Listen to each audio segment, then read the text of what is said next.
జై తెలంగాణ. ఉడకబోస్తుందా ఇంకా కూడా?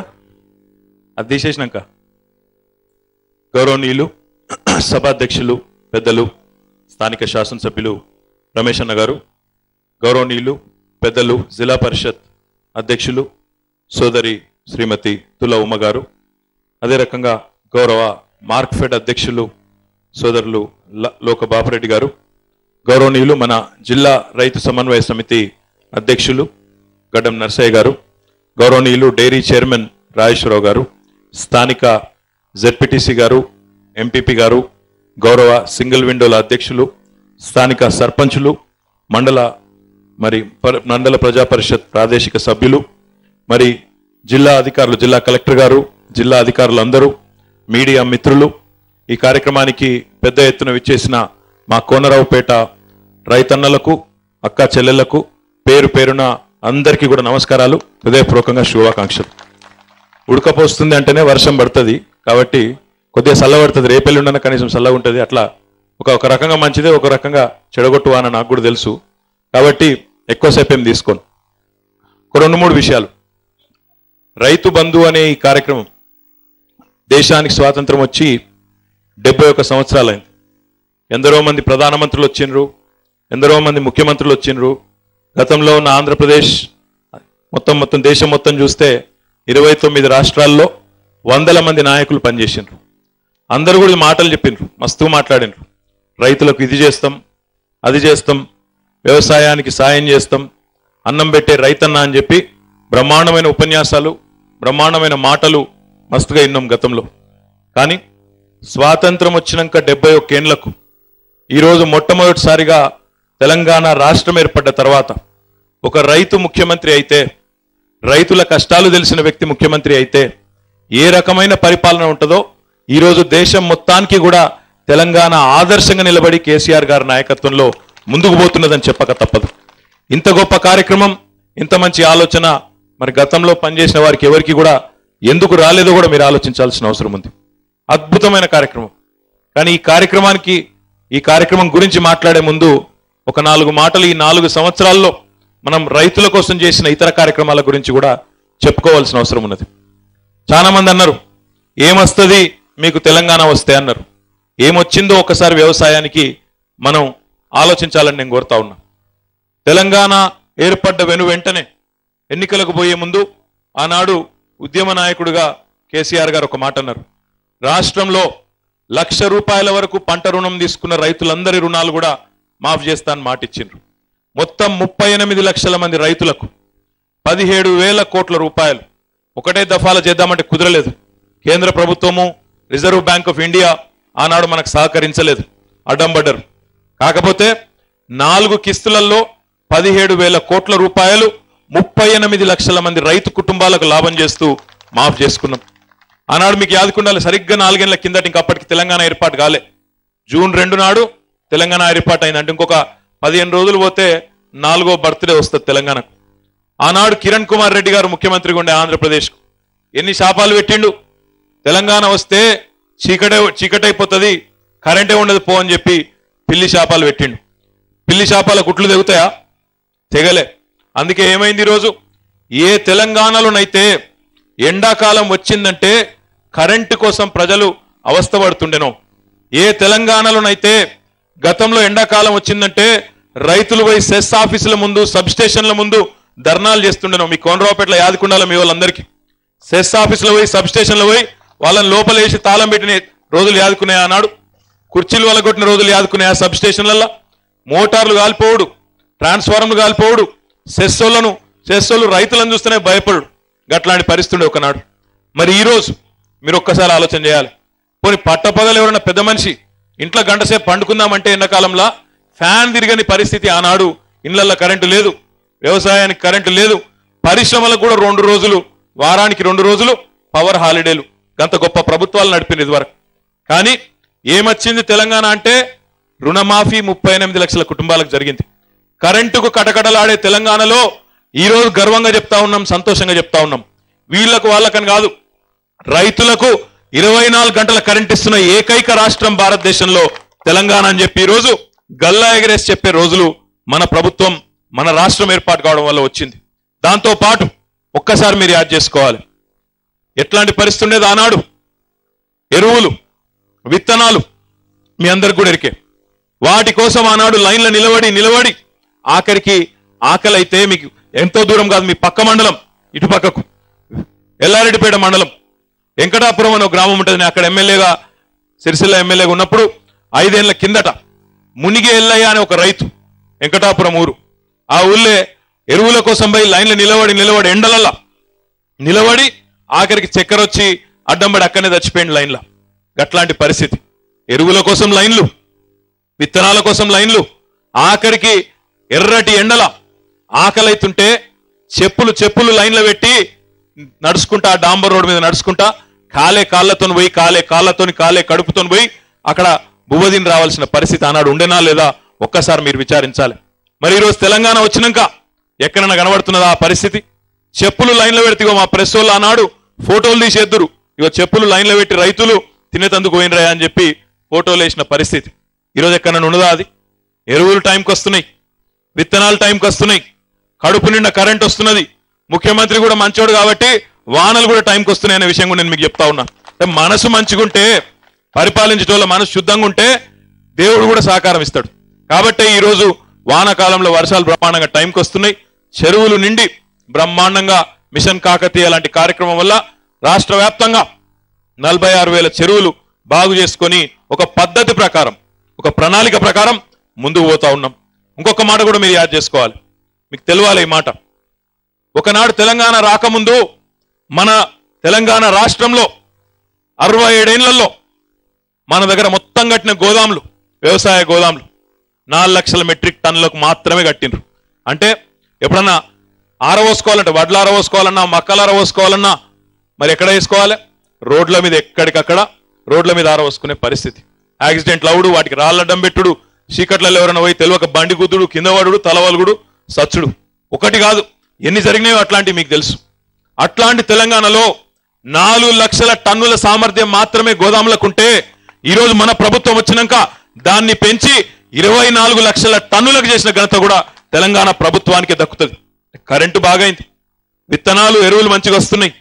నీళ్ల కోసం అయితే మీకు తెలుసు, ఓ దిక్కు చెరువులను బాగు చేసుకుంటున్నాం, ఇంకో దిక్కు ఎన్నడూ ఎవరు ఊహించలే. ఒకప్పుడు రాజేశ్వరరావు గారు ఈ ప్రాంతంలో ఎమ్మెల్యేగా ఉన్నప్పుడు, సిహెచ్ రాజేశ్వరరావు గారు, ఆయన కళ గోదావరి నీళ్ళని తీసుకురావాలి ఇక్కడికి, ఎల్లంపల్లి ద్వారా కానీ ఎత్తిపోతల పథకాల ద్వారా కానీ ఈ ప్రాంతం సస్యశ్యామలం కావాలి, ఈ మెట్ట ప్రాంతం అనేది ఆయన కళ. కానీ దురదృష్టవశాత్తు ఆయన జీవించినప్పుడు కాలే. కానీ ఈరోజు శ్రీపాద ఎల్లంపల్లి ద్వారా బ్రహ్మాండంగా మన ప్రాంతానికి కూడా నీళ్లు వస్తా ఉన్నాయి. తొందరలోనే మలక్పేట రిజర్వాయర్ ద్వారా కోనరావుపేట కూడా ఒక కోస్తా మాదిరిగా, ఒక కోస్తా జిల్లా మాదిరిగా మొత్తం కోనరావుపేట మండలం కూడా సస్యశ్యామలం అవుతుందని చెప్పి కూడా ఈ సందర్భంగా నేను మీకు విజ్ఞప్తి చేస్తా ఉన్నా. రైతులు సంతోషపడే విధంగా మీ ఎమ్మెల్యే గారు, ముఖ్యమంత్రి గారు సిరిసిల్లకు వచ్చినాడు ఒక కోరిక కోరినరు. మాకు మలక్పేట రిజర్వాయర్ కడుతున్నారు, సంతోషం, కానీ పైకి కోనరావుపేట దాకా నీళ్లు రావాలంటే ఇంకొక 120 కోట్లు ఖర్చు అవుతుంది, దాన్ని కూడా మంజూరు చేయమని రమేష్ అని అడగంగానే ఒక్క క్షణం కూడా ఆలోచించకుండా ముఖ్యమంత్రి గారు వెంటనే కోనరావుపేట మండల రైతుల కోసం 120 కోట్ల రూపాయలు మంజూరు చేసిన విషయాన్ని కూడా నేను మీకు గుర్తు చేస్తా ఉన్నా. ఒక్కసారి నిమ్మపల్లి ప్రాజెక్టుకు ఒకసారి మీరు ఆలోచన చేయాలి. ఇప్పుడే రమేష్ అని అన్నాడు, ఒకప్పుడు కాంగ్రెస్ ప్రభుత్వంలో మంత్రుల చుట్టూ నేను అన్న ఇద్దరం ఎమ్మెల్యేలుగా ఒక రోడ్డు కోసం పోయి అడుక్కునేది. జానారెడ్డి గారు పంచాయతీరాజ్ మంత్రి, సార్ ఒక రోడీ సార్, జర మాకు బాగలేవు రోడ్లు, రోడీ అంటే ముప్పు తిప్పలు పెట్టేది. ₹1 కోటి కోసం 100 సార్లు తిరిగినా దిక్కులేదు. అట్లాంటిది ఈరోజు ఏ ఆంధ్రప్రదేశ్లోనైతే దగాపడ్డామో, ఏ సమైక్య ఆంధ్రలోనైతే ఇబ్బంది పడ్డామో, ఈరోజు అందులో నుంచి వేరుపడ్డాం. కాబట్టే ఈరోజు ఒక్క వేములవాడ నియోజకవర్గంలో అన్ని పనులు కలుపుకుంటే 4 ఏళ్లలోనే 3030 కోట్ల రూపాయల పనులు మంజూరు చేసుకొని పనులు శరవేగంగా జరుగుతూ ఉన్నాయి. మలక్పేట రిజర్వాయర్ మీ కళ్ళ ముంగట్నే ఉన్నది. ఇంటింటికి నీళ్లు ఇచ్చే మిషన్ భగీరథ మీ కళ్ళ ముంగట్నే జరుగుతూ ఉన్నది. రోడ్లు, R&B రోడ్లు కానీ, పంచాయతీరాజ్ రోడ్లు కానీ, మిషన్ కాకతీయలో చెరువులు కానీ చెప్పుకుంటూ పోతే 1 2 కాదు 3030 కోట్లు ఈ 4 ఏళ్లలోనే మన వేములవాడ నియోజకవర్గానికి మంజూరైనాయి అంటే ఇది చిన్న మాట కాదు. ఆఖరికి వేములవాడలో ఉండే దక్షిణ కాశీగా పేరుగాంచిన రాజరాజేశ్వర స్వామి దేవాలయాన్ని కూడా గతంలో పనిచేసిన వాళ్ళు దాన్ని కూడా పట్టించుకోపోవడం కాదు, దానికో బద్నాం పెట్టిండ్రు, గుడికి బద్నాం పెట్టిండ్రు, వేములవాడ గుడికి.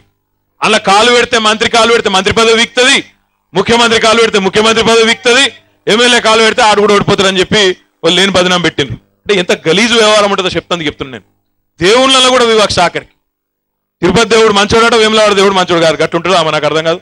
దేవుడు దేవుడేనా, గట్ల వేములవాడ దేవుని కూడా ఒక బదనాం పెట్టి ఏమి రాకుండా చేసిండ్రు.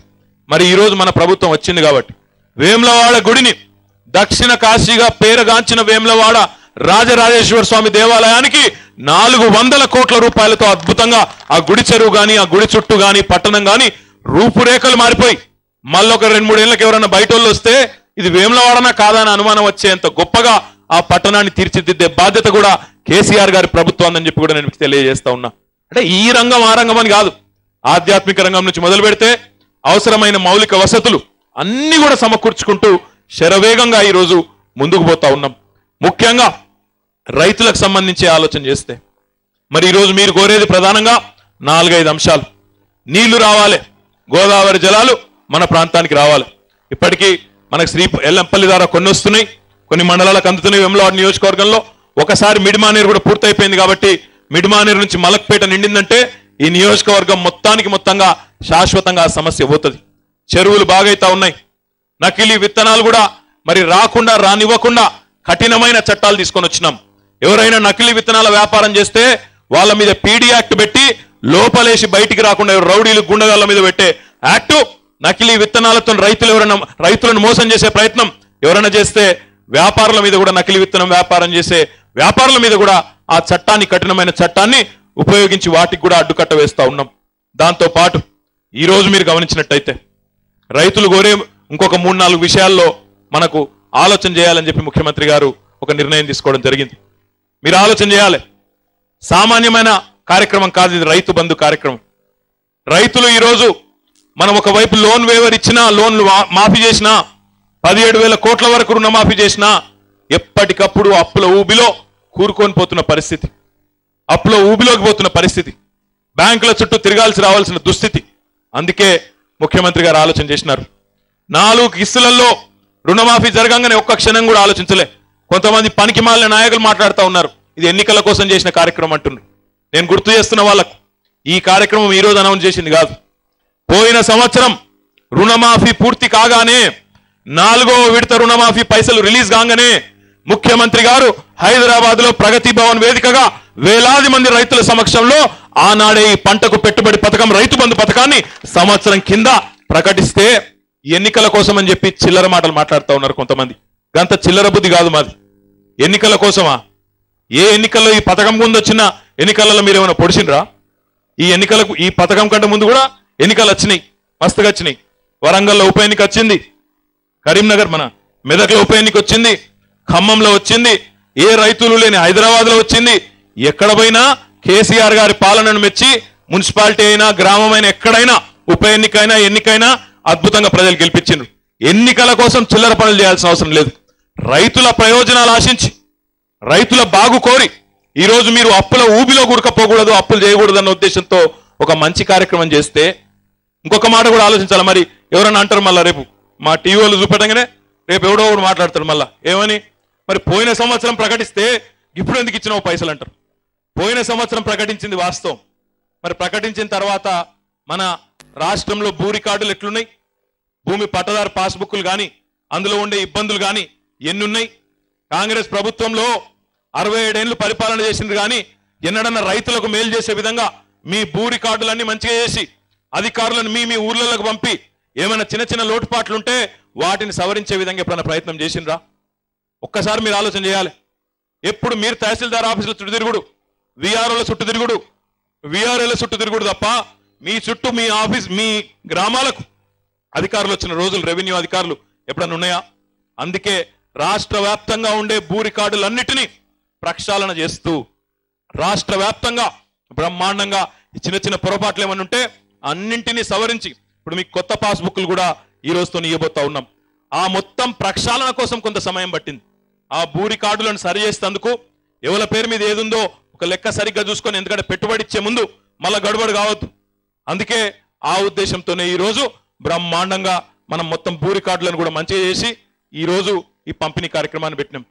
ఎట్లా తయారైన ఇవాళ రేపంటే ప్రతిపక్షాలు ఎంత మంచి కార్యక్రమం చేసినా అందులో ఏదో చిన్న వంక పెట్టి దాన్ని కూడా చెడగొట్టే కార్యక్రమం చేస్తూ ఉన్నారు.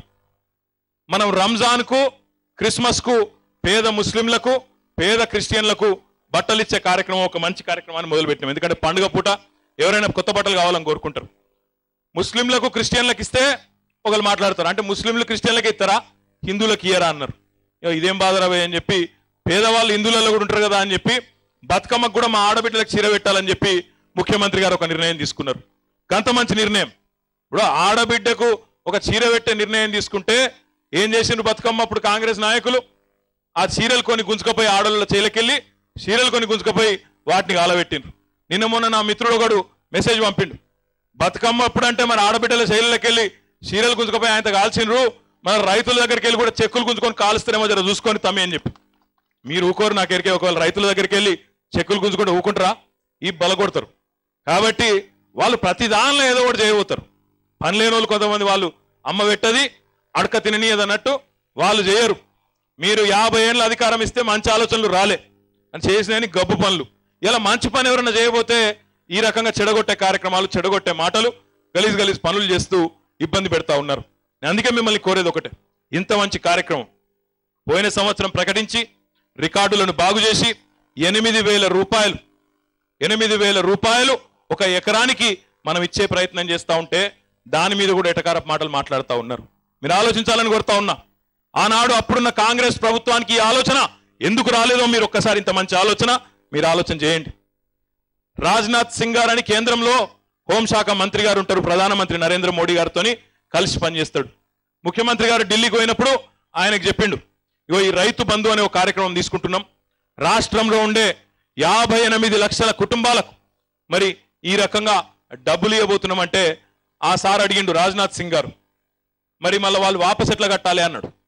ఇది వాపస్ కట్టుది లేదు, ఇది పెట్టుబడి ప్రోగ్రాం అంటే కుర్చీలకి కింద పడ్డంత పనైంది ఆయనకు. అగో అట్లెందుకు అన్నాడు.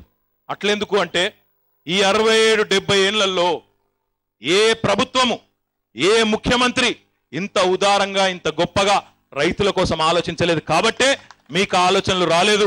మన ముఖ్యమంత్రి గారు రైతు బిడ్డ కాబట్టి, రైతు కష్టం తెలిసిన బిడ్డ కాబట్టే ఆయనకి ఆలోచన వచ్చింది. ఈరోజు ఈ కార్యక్రమంలో 58 లక్షల కుటుంబాలకు రాష్ట్ర వ్యాప్తంగా మనం ఈ పెట్టుబడి కార్యక్రమాన్ని ప్రారంభిస్తా ఉన్నాం. మీరు ఆలోచన చేయాలా. దీన్ని కూడా కొంతమంది ఎటకారపు మాటలు మాట్లాడుతున్నారు. ఏమంటాడు ఒక ఆయన, కాంగ్రెస్ పార్టీ అధ్యక్షుడు, అవునయా ప్రోగ్రాం పెట్టింది సంతోషమే, కానీ దేశం మొత్తం అడ్వర్టైజ్మెంట్లు ఎందుకు ఇచ్చిండ్రు? ఏమక్కడుండే కోట్ల రూపాయలు? నేను అడుగుతా ఉన్నా, రైతు ఎక్కడైనా రైతే కదా, తెలంగాణలోనైనా రైతే, కర్ణాటకలో ఉన్న రైతే, గుజరాత్లో ఉన్న రైతే, కన్యాకుమారిలో ఉన్న రైతే, కాశ్మీర్లో ఉంటే కూడా గదే రైతు, గదే కష్టం, భారతదేశంలో ఎక్కడున్నా గదే సమస్యలు. మరి ఈరోజు తెలంగాణ ప్రభుత్వం ఒక మంచి కార్యక్రమం చేసి ఆ మంచి వార్త దేశంలోని రైతులందరికీ తెలిసేటట్టు చేసి ఆయా ప్రభుత్వాల మీద ఒత్తిడి వచ్చి తెలంగాణ నుంచి ప్రారంభమవుతున్న ఈ నూతన హరిత విప్లవానికి ఇది కేంద్ర బిందువు అయి దేశంలోని రైతులందరూ బాగుపడితే మీకెందుకు కడుపు అంటాను నేను అడుగుతా ఉన్నా. దేశంలోని రైతులందరూ తెలంగాణలో చేస్తున్నప్పుడు, అక్కడి ప్రభుత్వం చేస్తున్నప్పుడు, టిఆర్ఎస్ ప్రభుత్వం చేస్తున్నప్పుడు, అక్కడి ముఖ్యమంత్రి కేసీఆర్ గారు చేస్తున్నప్పుడు మీరెందుకు చేయరు అని చెప్పి ఆయా ప్రభుత్వాలను నిలదీస్తే రైతుకు మంచి అవుతుందా చెడైతుందా మీరు ఆలోచన చేయాలని చెప్పి కోరుతా ఉన్నా. ఆయా ప్రాంతాల్లో రైతులు బాగుపడితే అక్కడ ఉన్న ప్రభుత్వాల మీదకి ఒత్తిడి తెస్తే మీకెందుకు బాధ అని నేను అడుగుతా ఉన్నా ఇక్కడ ఉండే కాంగ్రెస్ పార్టీ అధ్యక్షుడిని. వాళ్ళ భయం ఏంటంటే ఇవాళ టిఆర్ఎస్ ఏమో కేవలం తెలంగాణలో ఉంది, కానీ కాంగ్రెస్ వాళ్ళు, బీజేపీ వాళ్ళు అక్కడ ఇక్కడ కలిపి ఒక 20-22 రాష్ట్రాల్లో ఉన్నారు. వాళ్ళ భయం ఏంటంటే మరి తెలంగాణలో కేసీఆర్కి వచ్చిన ఆలోచన మీకెందుకు వస్తలేదని చెప్పి ఎక్కడికక్కడ ముఖ్యమంత్రులు నిలదీస్తారు, ఎక్కడికక్కడ డిమాండ్ మొదలవుతుంది. ఎట్లయితే మన మహారాష్ట్రలో రైతులు 1000 కిలోమీటర్లు నడుచుకుంటూ బొంబాయి దాకా పోయి అక్కడ ఉద్యమం చేసినరో అదే పరిస్థితి వస్తుందేమో, రైతుల్లో విప్లవం వస్తుందేమో, మా కిందికి నీళ్ళు ఎక్కడ వస్తాయో అని చెప్పి వాళ్ళ భయం. అందుకే మనం ఈ మంచి మాట బయటికి చెప్పే ప్రయత్నం చేస్తే దాన్ని చెడగొట్టే మాట. ఇంకొక ఆయన అంటాడు, ఈ రైతులు మీరిచ్చే పైసలను వాళ్ళే వాడుకుంటారని గ్యారంటీ ఏంది, వ్యవసాయానికే వాడుకుంటారని గ్యారంటీ ఏంది? నేను అడుగుతున్నా, రైతుల దగ్గర కూడా నువ్వు ఇచ్చే 4,000కు 8,000కు గ్యారంటీ పత్రం రాయించుకుంటావా? నువ్వు వ్యవసాయంలోనే పెడతావా అని వాళ్ళకి ఎరకలేదా ఏం చేయను? నేను ఇంకో మాట కూడా అడుగుతున్నా, 1000 కోట్ల రూపాయలు ఎత్తుకొని నీరవ్ మోడీ అంట ఆయన అవతల పడితే అడిగినోడు లేడు, విజయ్ మాల్యా అంట ఆయన 1000 కోట్లు వేసుకొని ఆయన అవతల పడితే అడిగినోడు లేడు. ఇక చాలా మంది ఉన్నారు అట్లాంటి గనులు చెప్పుకుంటూ పోతే కోటారి అని, చోక్సీ అని, ఎవలోలో వాళ్ళందరికీ మళ్ళా కేంద్రంలో ఆడ ఈడ మంచి సంబంధాలు ఉంటాయి. వాళ్ళు 1000 కోట్లు ఎత్తుకొని ప్రజాసొమ్ము అవతల పడితేనేమో అడిగినోడు లేడు. కానీ రైతుకు 1000 రూపాయలు, 4000 రూపాయలు, 8000 రూపాయలు ఇస్తా అంటే మాత్రం అంగీకార పత్రాలు రాయించుకోవాలి, వ్యవసాయంలోనే పెడతానని చెప్పాలి. తెలియదా రైతులకు ఎన్ని కష్టాలు పడ్డారో, ఎన్ని ఇబ్బందులు పడ్డారో, బ్యాంకోళ్లతో ఎన్ని ముప్పు తుప్పలు పెడుతున్నారో బ్యాంకోళ్ళు, రైతులకు తెలియదా? నేను చిన్నప్పుడు నాకు యాదికుంది, అంజుమన్ బ్యాంక్ వాడు వచ్చిండు అంటేనే ఊరికి భయపడుతురు, ఎక్కడ తలుపులు ఎత్తుకపోతాడో, ఎక్కడ దర్వాజాలు కిటికీలు ఎత్తుకపోతాడో అని చెప్పి భయపడ్డ పరిస్థితులు. బ్యాంకుల దగ్గరకు పోవాలని ఉంటుందా రైతులకు? మీరు ఒకసారి చెప్పాలి. ఒకసారి బ్యాంకుతో ఎవరికైనా ఇష్టం ఉంటుందా సంబంధం? రుణ విముక్తులు కావాలని కోరుకుంటారు ఎవరైనా. గా ప్రయత్నం కేసీఆర్ గారు చేస్తుంటే దానిలో కూడా ఎటకారపు మాటలు. ఇంకొక ఆయన అంటాడు, అవి రైతులకు ఇస్తున్నారు కరెక్టే, కౌలు రైతులు ఏం తప్పు చేసిండ్రు, ఏం పాపం చేసిండ్రు అని చెప్పి ఇంకొక ఆయన మాట్లాడుతున్నాడు. నేను అడుగుతా ఉన్నా మిమ్మల్ని అందరినీ కూడా, ఇక్కడ కూర్చున్న రైతు సోదరులందరినీ, ఎప్పుడన్నా రైతుకు కౌలు రైతుకు ఉండే ఒప్పందంలో ప్రభుత్వం ఉంటుందా? మధ్యలో ఎప్పుడన్నా గతంలో ఉన్నదా? కౌలు రైతు అంటే ఎవరు?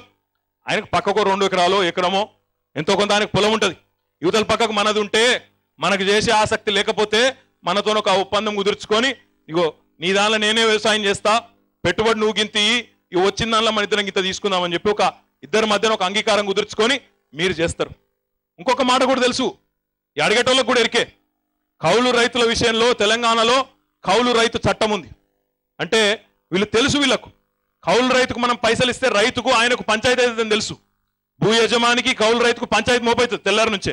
అలా కెరికే కావాలని పంచాయతీ పెట్టాలని, రైతులకు ఇస్తుంటే ఓర్వలేక రైతులకు కౌలు రైతులకు పెట్టాలి, ఈ ప్రభుత్వానికి మంచి పేరు రావద్దు అని ఉద్దేశపూర్వకంగా ఈరోజు చెడగొట్టు ఆలోచనలు తప్ప ఈరోజు కౌలు రైతుల మీద ప్రేమతోనో ఇంకో దాంతోనో వీళ్ళు అడుగుతలేరు.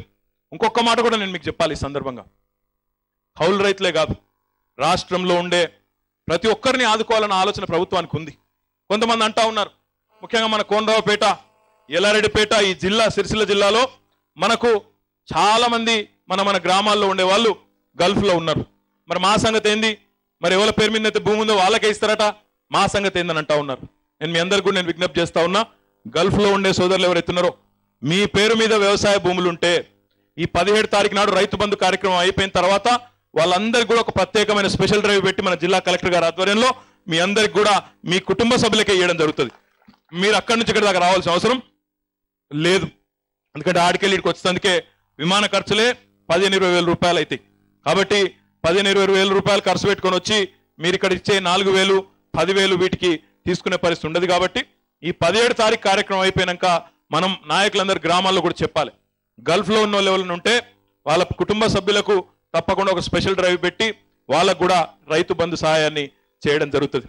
ఇక మిగిలిన 3 దాన్ని కూడా కాంగ్రెస్ వాళ్ళు దూరంగా మాట్లాడుతున్నారు. రైతు కోరుకునేది పెట్టుబడి కాదు, మద్దతు ధర ఇయ్యాలి అని మాట్లాడుతున్నారు. మద్దతు ధర ఇయ్యాలన్నది మాకు ఎరకలేదా? మీరు చెప్పాలి ఇన్ని రోజుల తర్వాత వచ్చి. ఇది ఒక్క మాట మీరు ఆలోచన చేయాలి. మద్దతు ధర విషయంలో మొత్తం మన చేతుల్లోనే ఉంటే, రాష్ట్ర ప్రభుత్వం చేతుల్లోనే ఉంటే మన కేసీఆర్ గారు ఆ పని కూడా చేసి పారేస్తుండే. నిన్నగాక మొన్న మీరు చూసిండ్రు, నీటి తీరువ మీద 800 కోట్ల బకాయిలు, నిమ్మపల్లి ప్రాజెక్టు కానీ లేదా కింద మన మానేరు ప్రాజెక్టు కానీ, ఎక్కడన్నా ప్రాజెక్టుల మీద ఉండే రైతులు నీటి తీరువ ఏదైతే మీ దగ్గర వసూలు చేస్తారో, ఏదైతే బకాయి పడి మీరున్నారో, రాష్ట్ర వ్యాప్తంగా 800 కోట్లు ఉన్నాయని చెప్పి అధికారులు చెప్తే వాటిని కూడా ఒక్క క్షణం ఆలోచించకుండా 800 కోట్లు మాఫీ చేసిన ఘనత కూడా మన ముఖ్యమంత్రి గారికి దక్కింది. గట్లనే మద్దతు ధర విషయంలో కూడా మొత్తం మన చేతుల్లోనే అధికారం ఉంటే అది కూడా అయిపోతుండే, ఈ పాటికి 25% పెంచుతుండే. కానీ కేంద్ర ప్రభుత్వం కూడా ఇందులో కలిసి రావాల్సిన అవసరం ఉంది. అందుకే ముఖ్యమంత్రి గారు మొన్న హుజురాబాద్లో రైతు బంధు ప్రారంభోత్సవ సందర్భంగా 3 ముఖ్యమైన విషయాలు చెప్పడం జరిగింది. ఒకటి, ఈరోజు మీకు తెలుసు, గ్రామాల్లో రైతన్నలందరికీ తెలుసు, ఉపాధి హామీ పథకం ఏదైతే ఉన్నదో కేంద్ర ప్రభుత్వం ప్రవేశపెట్టిన పథకం, దానివల్ల కొంత లాభం జరిగిన మాట వాస్తవమే. కూలికి పోయేటోళ్లకు కడుపు నిండా భూ దొరుకుతున్న మాట వాస్తవమే. కానీ ఆ పథకం ప్రవేశపెట్టిన నాటి నుంచి నేటి వరకు చూస్తే ఊర్లలో కొత్త పనులు ఏమైతలేవు. తవ్విన కాడనే తవ్వుడు, ఎత్తిన మట్టిని ఎత్తుడు, అదే జరుగుతుందా కాదా? వాస్తవమేనా? దానివల్ల మీకేమో కూలీలు దొరుకుతలేరు. ఆ కార్యక్రమం వల్ల మీకు కూలీలు దొరుకుతలేరు, ఆ చేసేటోళ్ళకు కూడా తృప్తి లేదు. ఎందుకంటే ఊరి కోసం ఏదైనా చేసినామన్న భావన వాళ్ళకు కూడా లేదు. అందుకే ముఖ్యమంత్రి గారు మొన్న హుజురాబాద్లో కోరిండ్రు. శాసనసభలో రమేష్ బాబు గారు, మేమందరం శాసనసభ్యులందరం కూడా తీర్మానం చేసి కేంద్రానికి పంపించినాం. ఉపాధి హామీ కార్యక్రమాన్ని వ్యవసాయంతో అనుసంధానం చేయాలి. అనుసంధానం చేయడం అంటే ఆషామాషిగా కాదు.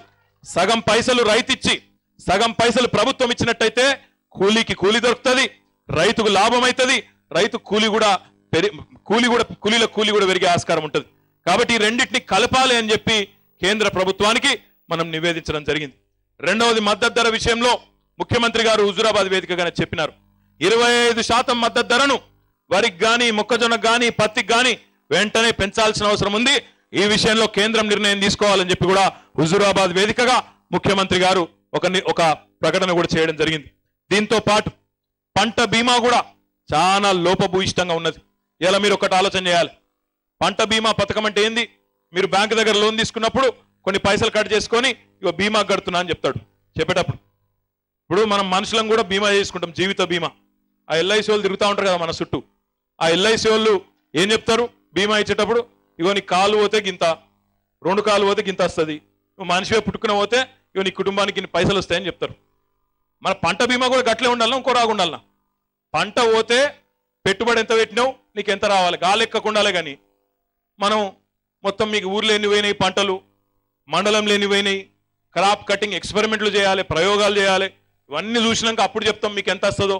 ఇంతవరకు ఎవరు లాభపడ్డలు లేరు ఈ లోపభూయిష్టమైన పంటల బీమా విధానం వల్ల. రైతు యూనిట్ గా పంట బీమా జరిగితేనే లాభం జరుగుతుంది తప్ప మండలం యూనిట్ గా, గ్రామం యూనిట్ గా ఏనాటికి కూడా లాభం జరగదు. మన ముఖ్యమంత్రి గారు అదే కోరుతా ఉన్నారు. ఇక మద్దతు ధర విషయంలో కేంద్రం కలిసి వచ్చినా రాకపోయినా ఒక ఆలోచన చేసిండ్రు ముఖ్యమంత్రి గారు. ఈరోజు ఒక బ్రష్ తయారు చేస్తే ఆయన, టూత్ బ్రష్ తయారు చేస్తే ఆయన, ఆ బ్రష్ ధర ఆయననే నిర్ణయం చేస్తా ఉన్నాడు. పేస్ట్ తయారు చేస్తే ఆయన, పేస్ట్ ధర ఆయననే నిర్ణయం చేస్తున్నాడు. ఈ వాటర్ బాటిల్ తయారు చేస్తే ఆయన, వాటర్ బాటిల్ ధర ఆయననే నిర్ణయం చేస్తున్నాడు. కానీ ఈ దేశంలో ఎవరైనా ఒకరు ఆయన తయారు చేసిన దానికి ధర ఆయననే నిర్ణయం చేయలేని పరిస్థితులు ఎవరైనా ఉన్నారా అంటే అది రైతు మాత్రమే. మీరు వండించే పంటకు మీరు ధర నిర్ణయించే పరిస్థితి లేదు. అందుకే ముఖ్యమంత్రి గారు స్వామినాథన్ కమిషన్ అని ఒక పెద్ద మనిషి, స్వామినాథన్ గారని ఒక పెద్ద మనిషి ఉన్నాడు. ఆ పెద్ద మనిషి గతంలో పనిచేసిన అన్ని ప్రభుత్వాలకు రిపోర్ట్ ఇచ్చిండు. స్వామినాథన్ కమిషన్ సిఫార్సులు అమలు చేయండి అని చెప్పి ప్రతిపక్షంలో ఉన్న వాళ్ళు ఎప్పుడు మాట్లాడుతుంటారు, మీరు కూడా చూడొచ్చు. ఆ స్వామినాథన్ అన్న పెద్ద మనిషి ఏం చెప్పిండంటే ఇక మనం చేస్తున్న కార్యక్రమాలు చెప్పిండు. విత్తనాలు మంచిగా ఇవ్వండి, ఎరువులు బాగా ఇవ్వండి, కడుపు నిండా కరెంట్ ఇవ్వండి, చెర్లను బాగు చేయండి, నీళ్ళు ఇవ్వండి. ఇవి ఇచ్చిన తర్వాత రైతులకు బీమా పథకాన్ని మంచిగా చేయండి, కుదిరితే పెట్టుబడి ఇవ్వండి. మద్దతు ధర విషయంలో ఆయన ఒకటే మాట చెప్పిండు. ఈరోజు మన గ్రామాల్లో మహిళా సంఘాలు ఉన్నాయి. 60 లక్షల మంది మహిళలు మన తెలంగాణలో మహిళా సంఘాలు ఉన్నారు. మీరు ఎంత గొప్పగా పనిచేస్తున్నారంటే మహిళా సంఘాల్లో మీరు ఈరోజు బ్యాంకులకు ఎంత నమ్మకం కుదిరింది మీ మీద అంటే 1000 కోట్ల రూపాయలు మీకు ఈరోజు రుణాలు ఇచ్చి 99.9% రుణాలు వాపసు మీరు టైం కూడా కడుతున్నారు. అదే పద్ధతిలో ఎట్లనైతే మహిళలందరినీ మహిళా సంఘాలుగా తయారు చేసి వాళ్ళు 1000 కోట్ల పెట్టుబడులు ఎత్తుకునే విధంగా, రుణాలు ఎత్తుకునే విధంగా వాళ్ళని తయారు చేయడం జరిగిందో, రైతులను కూడా సంఘటితం చేసి గ్రామాన రైతు సమన్వయ సమితులను ఏర్పాటు చేయడం ద్వారా, సంఘటితం చేయడం ద్వారానే ఈ మద్దతు ధర సాధ్యమవుతుందనే ఒక ఆలోచనతోని రైతు సమన్వయ సమితులు ఏర్పాటు చేసుకుంటా ఉన్నాం. ఈ రైతు సమన్వయ సమితుల వెనుక రాజకీయం లేదు. రైతు సమన్వయ సమితుల ద్వారా మద్దతు ధర విషయంలో ఏదైతే ఆ ముగిలిపోయిన ఒక్క ముక్క ఉన్నదో దాన్ని కూడా సాధించుకోవాలి. వ్యవసాయాన్ని నిజంగానే దండుగా కాదు పండుగ చేయాలన్న ఉద్దేశంతో ఈరోజు ముఖ్యమంత్రి గారు ఒక ప్రయత్నం చేస్తుంటే దాని మీద కూడా కొన్ని విమర్శలు. ఇక మిగతాయి చాలా ఉన్నాయి చెప్పాలంటే. ట్రాక్టర్లు, డ్రిప్పులు, స్ప్రింక్లర్లు, హార్వెస్టర్లు, రాబోయే రోజుల్లో ఆఖరికి ఆ నాటేసే యంత్రాలు, ఇవన్నీ కూడా వ్యవసాయ యాంత్రీకరణలో భాగంగా వాటిని కూడా ప్రభుత్వం ప్రోత్సహిస్తూ ఉన్నది. అంటే 1, 2 కాదు చెప్పుకుంటూ పోతే ఈ 4 ఏళ్లలోనే అద్భుతమైన ఎన్నో కార్యక్రమాలు చేసుకుంటా ఉన్నాం. మీ అందరితో నేను కోరేది ఒకటే, ఇంత గొప్పగా, ఇంత ఆలోచనతోని, ఇంత ప్రణాళికతోని పనిచేస్తున్న ప్రభుత్వానికి సంబంధించి గ్రామాలకు వచ్చి ఎవరన్నా చిల్లర మల్లర మాటలు మాట్లాడితే దయచేసి అడగండి. ఏం కొట్టుడు కాదు, ఏం అనుడు కాదు, ప్రశ్నించండి, అడగండి, నేరుగా అడగండి. అయ్యా మరి మీకు 50 ఏళ్ళు అవకాశం ఇచ్చినాం, 50 ఏళ్ళు ఈ దేశాన్ని, రాష్ట్రాన్ని మీరు వెళ్ళినరు, మీకెందుకు రాలే ఇంత మంచి ఆలోచన? ఇట్లాంటి ఆలోచనలు మీరున్నప్పుడు ఎందుకు చేయలేదు? ఎందుకు రైతు బంధు లాంటి కార్యక్రమం చేయలేదు? కనీసం కరెంట్ అన్న ఎందుకు ఇవ్వలేదు? ఎందుకు అప్పుడు మమ్మల్ని అందరినీ గోసవుచ్చుకున్నారు అని చెప్పి అడగాల్సిన అవసరం ఉంది. ఒక్క మాట మాత్రం నేను చెప్పి మీకు ముగిస్తాను. ఆనాడున్న ప్రభుత్వాలు, అప్పుడున్న ప్రభుత్వాలు 67 ఏళ్లలో వాళ్ళ చేతగానితనంతో వాళ్ళ అసమర్థతతో గతంలో రైతులను చిక్కుల్లోకి నెట్టి చుక్కలు చూపెడితే ఈ రోజు ఆ చిక్కులు తొలగించి రైతులకు చెక్కులు చూపెడుతున్నది తెలంగాణ ప్రభుత్వం అని చెప్పి సందర్భంగా నేను మీకు విజ్ఞప్తి చేస్తా ఉన్నా. రైతులను ఆనాడు మీరు రాబందుల మాదిరిగా వేధించుకొని తింటే ఈ రోజు రైతు బంధువై ఈ రోజు వారందరి ఆత్మ బంధువై కేసీఆర్ గారు అద్భుతంగా ఈ పెట్టుబడి కార్యక్రమాన్ని కూడా ముందుకు తీసుకొని రావడం జరిగింది. అదే రకంగా ఎవరు ఏమనుకున్నా ఎవరు ఎన్ని రకాలుగా దీన్ని చిన్నగా చేసి మాట్లాడే ప్రయత్నం చేసినా మనం పట్టించుకునే పని లేదు. మేము కూడా 4 రోజుల నుంచి తిరుగుతా ఉన్నాం. ఏ గ్రామానికి పోయినా అన్నిటికన్నా గొప్ప కార్యక్రమం అన్నిటికన్నా గొప్పగా అనిపించింది ఎక్కడ అంటే ఇప్పుడే రమేష్ బాబు గారు చెప్తున్నారు. 21-22 గ్రామాలకు పోయినా నేను 9 ఏళ్ళు అయింది నేను ఎమ్మెల్యే అయ్యి. కానీ ఇప్పుడే చెప్తున్నాడు నాకంటే పెద్దోడు కాబట్టి రాము నేను ఒక మాట చెప్తా ఇను అన్నాడు. ఏంటిదన్నా అంటే ఈ 9 ఏళ్ళు ఎమ్మెల్యేగా నాకు ఇంతకంటే గొప్ప సంతృప్తినిచ్చిన ప్రోగ్రాం ఇంకొకటి చూడలేదు నేను ప్రభుత్వ కార్యక్రమం అని చెప్పి ఇప్పుడే మీ ఎమ్మెల్యే గారు చెప్తా ఉన్నారంటే ఎంత గొప్ప కార్యక్రమం దీన్ని మీరు ఆలోచన చేయాలని చెప్పి నేను కోరుతా ఉన్నాను. ఇంకొక మాట మాత్రం చెప్పి నేను ముగిస్తా. అసలు ఈ మధ్య దాకా చూస్తే నరేంద్ర మోడీ గారి ప్రభుత్వం వచ్చినాక బ్యాంకుల మీదే నమ్మకం పోయింది రైతులకే కాదు అందరికీ పోయింది దగ్గర. ఎందుకంటే ఎప్పుడు ఏ నోటు మారుతుందో ఏది ఉంటుందో ఏది పోతుందో అది పెద్ద నోట్ల రద్దు తర్వాత బ్యాంకుల ముందు పెద్ద పెద్ద చాంతాడంత పొడుగు లైన్లు అంతసేపు నిలబడిపోతే వాడు ఎంత ఇస్తాడో తెలియదు. మన పైసలకు మనమే ఆడ లైన్లలో నిలబడి అడుక్కున్నట్టు ఆడపోయి నిలబడే పరిస్థితి. ఆఖరికి మా అక్క చెల్లెలు పోపు డబ్బాలలో దాచుకున్న పైసలను కూడా మోడీ సాబ్ చేయబెట్టి గుంజుకపోయింది ఆయన వాటిని కూడా. నేను చెప్పింది వాస్తవమా కాదా? మరి ఈరోజు కేసీఆర్ గారి ప్రభుత్వం మాత్రం మళ్ళీ ఈ చెక్కులు ఇవ్వడం ద్వారా చెక్కులు ఇచ్చుడే కాదు మళ్ళీ మీరు వెంటనే బ్యాంకు పోతారని మాకు కూడా ఎరికే. మొన్న మేము పొద్దున గాంభీరావుపేటలో చెక్కులు వంచినాం. గంట వరకు ముస్తాబాద్కి పోయినా నేను. ముస్తాబాద్కి పోయే వరకే ఆ బ్యాంకు మేనేజర్ ఫోన్ చేసిండు గాంభీరావుపేటకి వెళ్ళి, సార్ నువ్వు చెక్కులు ఇచ్చినావు పోయినావు ఇక్కడ మొత్తం పైసలు కూడా తీసుకున్నారు మీ వాళ్ళు ఇప్పటికే దగ్గర 80 లక్షల రూపాయలు ఇప్పుడే ఇచ్చిన సార్ అని చెప్పిండు. బ్యాంకులకు కూడా చెప్పినాం ఇదివరకు ఇది మోడీ సాబ్ చేసినట్టు కాదు, ఇది చెక్కులు ఇచ్చి మళ్ళీ మా వాళ్ళని సతాయించొద్దు, బ్యాంకుకు రాగానే వెంటనే పైసలు ఇవ్వాలని చెప్పినాం. పైసలు కూడా 4,000 కోట్లు బ్యాంకులకు పంపించడం జరిగింది. కాబట్టి బ్యాంకులకు మీకు చెక్కులు ఇచ్చి మళ్ళా ఎగ్గొట్టే స్కీమ్ కాదు ఇది. చెక్కులు ఇచ్చి మీరు వెంటనే పైసలు తీసుకుంటట్టు కార్యక్రమం ఏర్పాట్లు కూడా చేసుకున్నాం. కాబట్టి మీరు అందరూ కూడా ప్రశాంతంగా, ఎందుకంటే ఇంతమందికి చెక్కులు ఇచ్చుడు మాకు ఇక్కడ ఉన్న 4-5 కాదు. కౌంటర్లు కూడా ఇక్కడ ఏర్పాటు చేసినారు. ఎక్కడున్నాయి కౌంటర్లు? ఎండలో చేసినారా మరి టెంట్ లేరా దానికి? ఎండల కోకుండ్రి ఇక్కడనే టెంట్ లోపలనే మీకు ఇక్కడనే అన్ని కౌంటర్లలో ఇవ్వడం జరుగుతుంది. పాస్బుక్లు కూడా చూసుకోండి. ఇంకొక మాట కూడా చెప్పి నేను ముగిస్తా. పాస్బుక్లు చూస్తే నిజంగా దేశంలో నాకు తెలిసి ఇట్లాంటి పాస్బుక్ ఎక్కడ ఉన్నదో లేదో ఒక పాస్బుక్ ఇవ్వ పాస్బుక్ ఇట్లాంటి పాస్బుక్ మీరు చూడండి. ఒక పాస్పోర్ట్ ఉంటుంది చూడు, పాస్పోర్ట్ స్థాయిలో నేను గాంభీరావుపేటలో ఒక పెద్ద మనిషికి ఇచ్చిన చెక్ ఇది పాస్బుక్. అగో పెద్దగా ఉండాలి కదా, ఇది చిన్నగా ఉన్నది ఏందన్నది. అమ్మకి ఇట్లే ఉంటుంది, ఇవాళ రేపు బాగా షాన్గా తయారైనాయి. పాస్పోర్ట్ అంత గొప్పగా తయారు చేసి ఇచ్చినామని చెప్పి మీరు చూసుకోండి ఒకసారి. ఇందులో ఏమన్నా చిన్న చిన్న లోటుపాట్లు ఉంటే చూసుకోండి. ముందే పేరు తప్పు పడ్డా అంటే చూసిండ్రు మొత్తం అధికారులు, ఇప్పటికే అన్ని డబుల్ చెక్ చేసిండ్రు. పేరు మీకు ఎంత భూమి ఉన్నది, ఏం సంగతి, సర్వే నెంబర్ ఏంది అన్ని రాసిండ్రు. ఎక్కడన్నా పొరపాట్లు ఉంటాయా పంచుడు బంద్ చేయవా బాబోయ్, ఓ బాబు ఆగవా. ఎక్కడన్నా పొరపాట్లు ఉంటే వెంటనే సవరిస్తారు, వెంటనే మీకేమి ఇబ్బంది కాదు. ఎందుకంటే 60 లక్షల పాస్బుక్లు అంటే 60 లక్షల కుటుంబాలంటే దగ్గర మరి ఎన్ని లక్షల పాస్బుక్లల్లా ఎక్కడన్నా ఒకటో రెండో మండలానికి ఒకటో రెండో చిన్న చిన్న పొరపాట్లు ఉంటాయి, ఉండకుండా ఉండదు. మానవ మాతృడు ఎవడైనా పొరపాటు చేస్తాడు. ఆగం కాకుండా దానిలో కూడా మళ్ళా వాళ్ళ వీళ్ళు రెచ్చగొట్టేటోళ్ళు ఉంటారు. మళ్ళీ వెంటనే ధర్నా చేయాలి గిర్న చేయాలి అంటారు. అదేం చేయొద్దు. మంచిగా అధికారుల దగ్గరికి పోతే వాళ్ళే బ్రహ్మాండంగా చేసి అక్కడిదక్కడనే మళ్ళా కరెక్షన్ చేసి వెంటనే ఇస్తారు. కాబట్టి ఇంత మంచి కార్యక్రమాన్ని దిగ్విజయంగా నిర్వహిస్తున్న జిల్లా కలెక్టర్ గారికి, డిఆర్ఓ గారికి, జేసీ గారికి, మొత్తం జిల్లా యంత్రాంగానికి, ముఖ్యంగా వ్యవసాయ శాఖ అధికారులందరికీ పేరు పేరున అభినందనలు తెలియజేస్తూ మళ్ళొకసారి అవకాశం ఇచ్చిన ఎమ్మెల్యే గారికి, ఎమ్మెల్యే గారు 2 విషయాలు చెప్పినారు. ఒకటి వివో భవనం, రెండోది ఆడిటోరియం. ఆ రెండింటిని కూడా మరి తొందరలోనే సాధించే ప్రయత్నం చేస్తామని చెప్పి కూడా తెలియజేస్తూ మీ అందరికీ మళ్ళొకసారి ధన్యవాదాలు తెలియజేస్తూ జై తెలంగాణ, జై కిసాన్.